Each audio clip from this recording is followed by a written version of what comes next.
વિદ્યાર્થી મિત્રો, GPSC Olympic ચેનલમાં આપનું સ્વાગત છે. આપણે ભારતીય બંધારણના મહત્ત્વના પ્રશ્ન ભાગ 2માં મહત્ત્વના પ્રશ્ન જોઈશું. તો પહેલો પ્રશ્ન, ભારતના બંધારણમાં કેટલા શેડ્યુલ એટલે કે અનુસૂચિ છે? તો ઓપ્શન આપેલા છે 8, 10, 12 કે 14. ચલો સાચો જવાબ શું આવશે?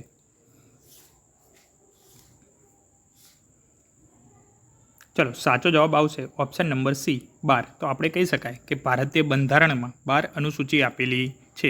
પહેલાં મૂળ બંધારણમાં 8 શેડ્યુલ હતા, પરંતુ અત્યારે 12 શેડ્યુલ છે કે 12 અનુસૂચિ આપેલી છે. આ 12 અનુસૂચિમાં રાજ્યોની યાદી, પંચાયતો, ભાષાઓ વગેરેની વિગતો આપેલી છે. ચલો બીજા નંબરનો પ્રશ્ન જોઈએ કે ભારતના બંધારણમાં મૂળભૂત ફરજો ક્યારે ઉમેરવામાં આવી?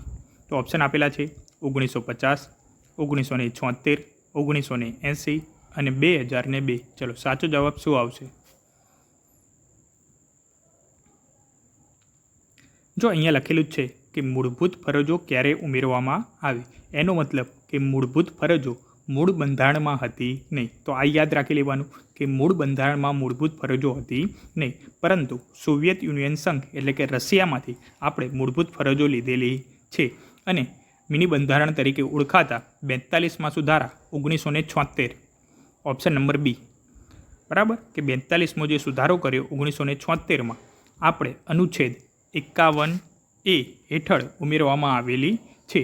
તેમજ જો અહીંયા અનુચ્છેદ પૂછેલો, જો તમને આપણે પૂછી લે ભાગ, તો ભાગ આવશે 4A. શું આવશે? 4A.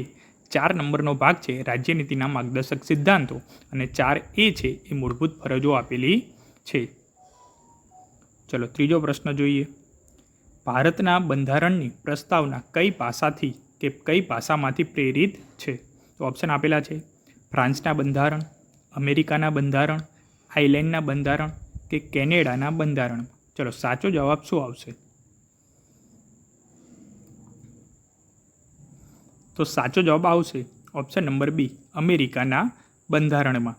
તો ભારતીય બંધારણની પ્રસ્તાવના અમેરિકાના બંધારણથી પ્રેરિત છે, જેમાં વી ધ પીપલનો ખ્યાલ આપવામાં આવેલો છે. ચલો ચોથા નંબરનો પ્રશ્ન કે ભારતના રાષ્ટ્રપતિની ચૂંટણી કયા અનુચ્છેદ હેઠળ થાય છે? ઓપ્શન આપેલા છે 52, 54, 61 કે 72. ચલો સાચો જવાબ શું આવશે? આપણે આગળનો વિડીયો જોયો એમાં પણ આ પ્રશ્નો જોયો હતો કે રાષ્ટ્રપતિની ચૂંટણી અનુચ્છેદ 54 અનુસાર થાય છે અને રાષ્ટ્રપતિની ચૂંટણીમાં લોકસભા, રાજ્યસભા અને રાજ્યની વિધાનસભાના સભ્ય વોટિંગ કરી શકે છે. ચલો પાંચમા નંબરનો પ્રશ્ન જોઈએ કે બંધારણનો કયો ભાગ કેન્દ્ર અને રાજ્ય સંબંધોની વાત કરે છે? તો અહીંયા ઓપ્શનો આપેલા છે કે ભાગ, જો એક્સ આપેલો છે અને એક્સની આગળ હોય તો એક માઇનસ એટલે કે ભાગ 4, ભાગ 5, ભાગ 6 કે ભાગ 7. ચલો સાચો જવાબ શું આવશે?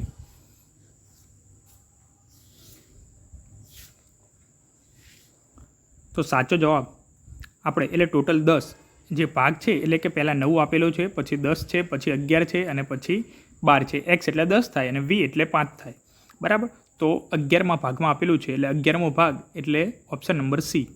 તો કહી શકાય કે ભાગ 11માં 245 થી 263 કેન્દ્ર અને રાજ્ય વચ્ચેનો વહીવટ, વિધાય અને નાણાકીય સંબંધોની વિગતે ચર્ચા કરેલી છે.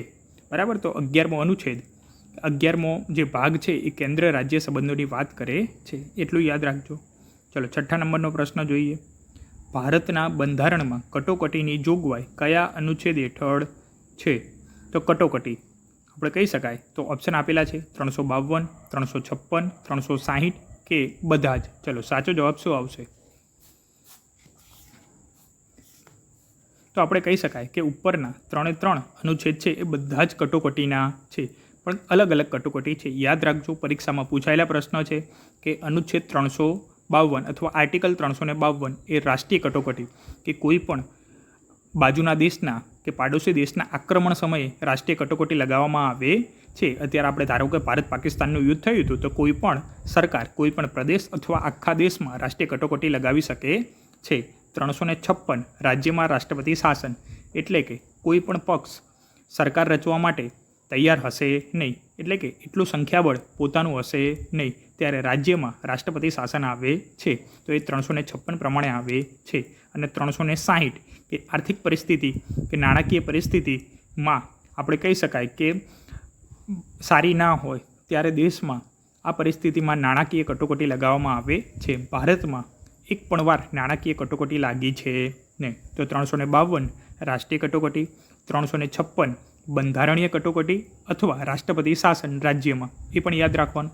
356 બંધારણીય કટોકટી તરીકે પણ ઓળખવામાં આવે છે અને 360 નાણાકીય કટોકટી તરીકે ઓળખવામાં આવે છે. ચલો 7મા નંબરનો પ્રશ્ન જોઈએ કે ભારતના બંધારણમાં પંચાયત રાજ્યની જોગવાઈ કયા ભાગ હેઠળ છે? પંચાયત રાજ. તો ઓપ્શન આપેલા છે ભાગ 7, ભાગ 8, ભાગ 9 અને ભાગ 10. ચલો સાચો જવાબ શું આવશે?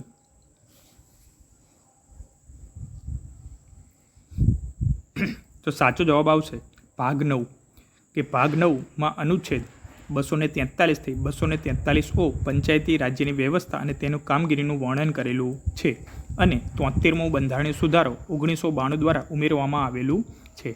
તો પંચાયત માટેનો જે સુધારો છે એ 73મો બંધારણીય સુધારો 1952, એ ખાસ યાદ રાખવાનું. ભાગ યાદ રાખવાનો ભાગ 9 અને એનો આર્ટિકલ 243 થી 243 ચલો 8મા નંબરનો પ્રશ્ન જોઈએ કે ભારતના બંધારણની કઈ અનુસૂચિમાં 22 પાસાઓની યાદી છે?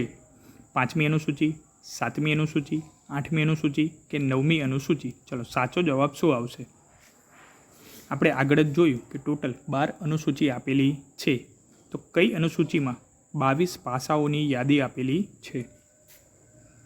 તો સાચો જવાબ આવશે ઓપ્શન નંબર સી, 8મી અનુસૂચિમાં બંધારણ દ્વારા માન્ય 22 પાસાઓ છે, જેમાં હિન્દી છે, ગુજરાતી છે, તમિળ છે, આ બધાનો સમાવેશ થાય છે, પરંતુ અંગ્રેજી ભાષા આમાં છે નહીં. એ યાદ ખાસ રાખજો. ચલો 9મા નંબરનો પ્રશ્ન, ભારતના બંધારણમાં મૂળભૂત અધિકારો કેટલા છે? 5, 6, 7 કે 8? ચલો સાચો જવાબ શું આવશે?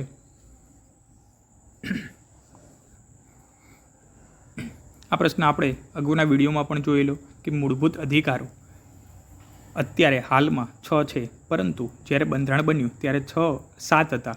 જે મિલકતનો અધિકાર હતો એને આપણે 44મો બંધારણીય સુધારો 1978માં નાબૂદ કરેલો છે.